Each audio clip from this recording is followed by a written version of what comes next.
नमस्ते, सदावत सलीम, मातृभूमि, जय हिंद। दोस्तों, शुरू करते हैं आज के डिफेंस समाचारों को। बढ़ते पहले डिफेंस अपडेट की तरफ, जो कि भारत की स्वदेशी रूप से निर्मित ATAGS यानी कि अटैक्स गन्स को लेकर आ रही है। आपको मैं बता दूं कि भारतीय सेना के लिए 360 अटैक्स गन सिस्टम का जो कॉन्ट्रैक्ट है वो इस साल के अंत में फाइनल हो जाएगा। इस कॉन्ट्रैक्ट के तहत 60% गन्स को L1 बिडर बनाएगा, बाकी की 40% जो गन्स है उन्हें L2 बिडर बनाएगा।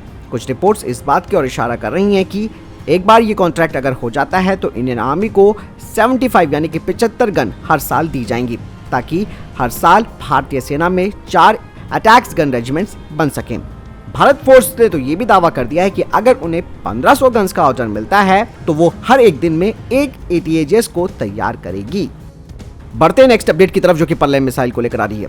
दोस्तों, टाइम्स ऑफ इंडिया की एक रिपोर्ट सामने आई है जिसमें यह कहा जा रहा है कि DRDO ने Pralay short range tactical ballistic missile के जो विकासात्मक परीक्षण थे यानी कि डेवलपमेंटल ट्रायल से उन्हें पूरा कर लिया है और अब इसके यूजर ट्रायल्स जल्द ही होने वाले हैं। दरअसल इंडियन एयरफोर्स 120 पर्ले मिसाइल और भारतीय सेना 250 मिसाइल्स को खरीदेगी, जिनके लिए नेगोशिएशन की प्रक्रिया चल रही है। वहीं दूसरी तरफ 1500 किलोमीटर वाली long range land attack cruise missile और 1000 किलोमीटर वाली सबमरीन लॉन्च क्रूज मिसाइल भी आने वाले कुछ सालों में अपने उत्पादन के लिए तैयार हो जाएंगी। दोस्तों, मैं आपको बता दूं कि तीनों आर्म फोर्सेस की सभी मिसाइलें और रॉकेट सिस्टम भारत की रॉकेट फोर्स में इंटीग्रेटेड किए जाएंगे।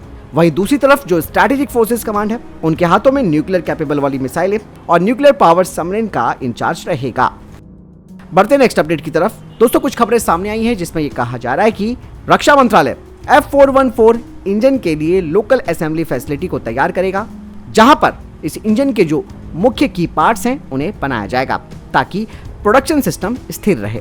और यही नहीं, इसके अलावा जो रिप्लेस होने वाले कंपोनेंट्स हैं उन्हें तेजी से भी सप्लाई किया जा सके, ताकि तेजस मार्क 2 फाइटर जेट की जो ऑपरेटिंग कॉस्ट है वो कम हो सके। और ये कदम तेजस मार्क 2 फाइटर जेट प्रोग्राम में एक सकारात्मक प्रभाव भी डालेगा, जिसमें कि एक reliable Indian supply chain, efficient maintenance process और कॉस्ट इफेक्टिव ऑपरेशंस भी शामिल है।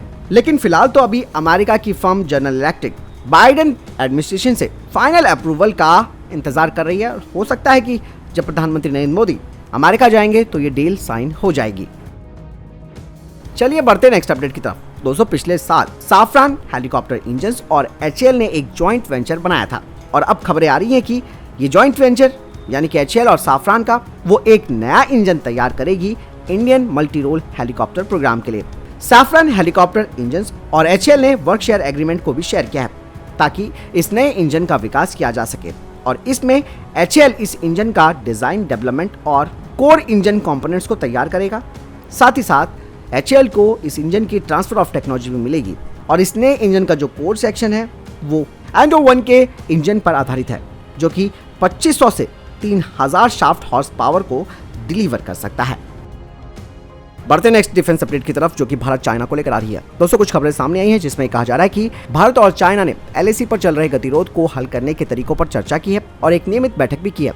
दौलत बेग ओल्डी सेक्टर पर लंबे समय से दोनों पक्षों के बीच तनाव है और 3 साल के गतिरोध और कई दौर की बातचीत के बाद भी यहाँ पर कई मुद्दे अभी तक सुलझे नहीं हैं। भारत और चीन ने मंगलवार को लद्दाख की संवेदनशील दौलत बेग ओल्डी सेक्टर में मेजर जनरल स्तर की बैठक की और आपको बता दें कि ये जो मीटिंग हुई है, जो कि मेजर जनरल स्तर की है, वो अभी हाल ही में 18वें दौर की जो कोर कमांडर वार्ता हुई थी उसके कुछ दिनों के बाद हुई है।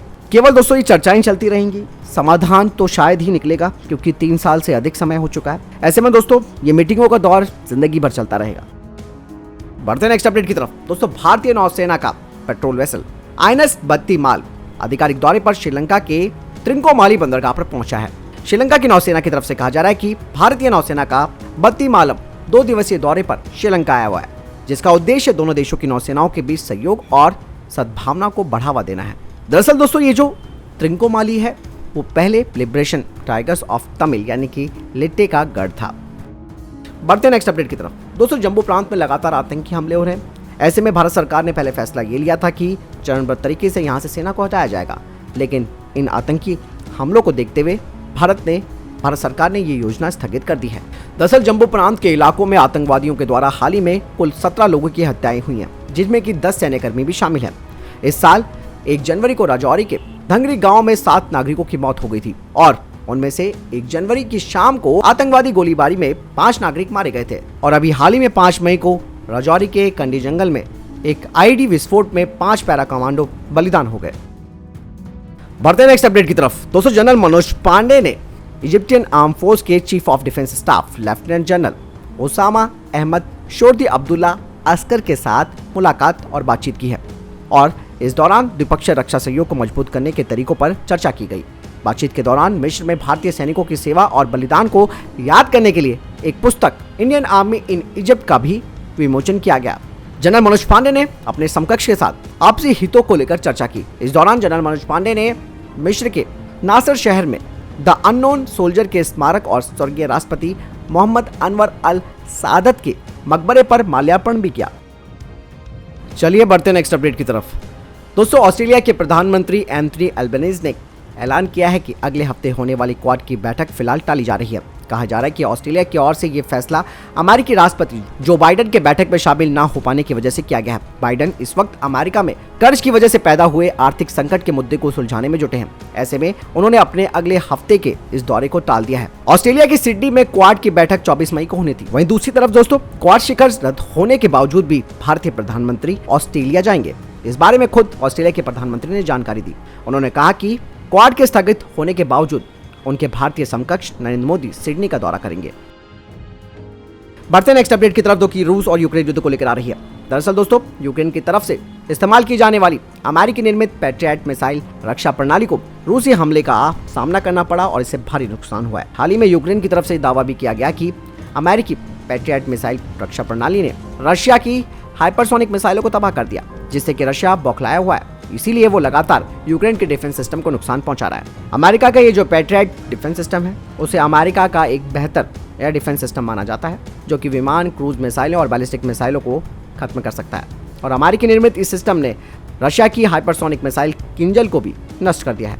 हालांकि कौन कितना सच बोल रहा है दोस्तों, ये कह पाना मुश्किल है। रशिया रशिया ही है और यूक्रेन यूक्रेन ही है।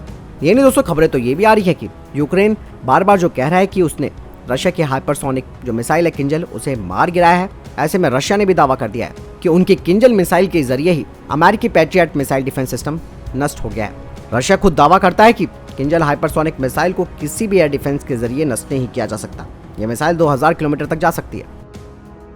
बढ़ते नेक्स्ट अपडेट की तरफ। दोस्तों, यूरोपीय यूनियन पिछले 1 साल से रशिया से होने वाले तेल के व्यापार पर लगातार अंकुश लगाने की कोशिश कर रहे हैं और ऐसा करने में वो विफल रहे और अब उन्होंने भारत पर निशाना साध दिया है। लेकिन दोस्तों, भारत के विदेश मंत्री किसी हीरो से कम नहीं है।